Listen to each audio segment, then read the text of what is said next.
ஒட்டன்சத்திரம் திண்டுக்கல் மாவட்டம் அடுத்த தோட்டத்து சாலையில் தம்பதியை கட்டி போட்டு 18 பவுன் நகை கொள்ளையடிக்கப்பட்ட சம்பவத்தில் கேரளாவைச் சேர்ந்த இம்ரான்கான் என்பவர் கைது செய்யப்பட்டுள்ளார். இதுகுறித்த கூடுதல் தகவல்களை செய்தியாளர் மாயவன் வழங்கிட நாம் கேட்கலாம்.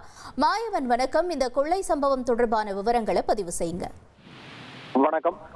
திண்டுக்கல் மாவட்டம் ஒட்டன்சத்திரம் அருகே உள்ள கள்ளிமந்தயம் தும்பிச்சிபாளையம் பகுதியைச் சேர்ந்த தம்பதியினர் கருப்புசாமி ராஜலட்சுமி ஆகிய இருவரும் தோட்டத்து சாலையில் தனியாக விவசாயம் செய்து வசித்து வருகின்றனர். இந்த நிலையில் கடந்த 24ஆம் தேதி இவர்களுடைய வீட்டிற்குள் புகுந்த மர்ம நபர்கள் 3 பேர் தம்பதியினரை கட்டி போட்டுவிட்டு கத்தியை காட்டி மிரட்டி 18 பவுன் நகை மற்றும் 38,000 ரூபாய் பணத்தை கடந்த 24ஆம் தேதி கொள்ளையடித்து சென்றுள்ளனர். இந்த நிலையில் இது சம்பந்தமாக கள்ளிமந்தயம் போலீசார் வழக்கு பதிவு செய்து அப்பகுதியில் உள்ள கண்காணிப்பு கேமரா காட்சிகள் மற்றும் கைரேகை நிபுணர்களின் மூலம் ஆய்வு மேற்கொண்டு கொள்ளையர்களை தீவிரமாக தேடி வந்த நிலையில் கேரள மாநிலம் பகுதியில் பதுங்கியிருந்த கேரளா காக்கிநாடு பகுதியைச் சேர்ந்த இம்ரான்கான் என்பவரை தற்போது போலீசார் கைது செய்து உள்ளனர்.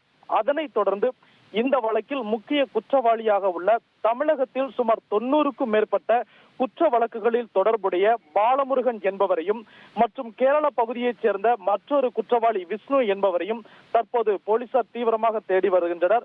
மேலும் பாலமுருகன் தென்காசி கடையம் பகுதியைச் சேர்ந்தவர். இவர் மலைப்பகுதிகளுக்குள் பதுங்கி இருக்கும் நிலையில் அவரை ட்ரோன் கேமரா உதவியுடன் தென்காசி மாவட்ட போலீசாரும் பல்வேறு குற்ற வழக்குகளில் தீவிரமாக தேடி வருகின்றனர் என்பது குறிப்பிடத்தக்கது. உங்களுடைய தகவல்களுக்கு நன்றி மாயவன்.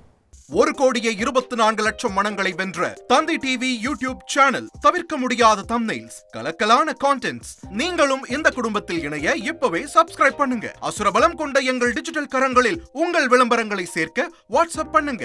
8939888378. Email advtthanditv@dttv.in.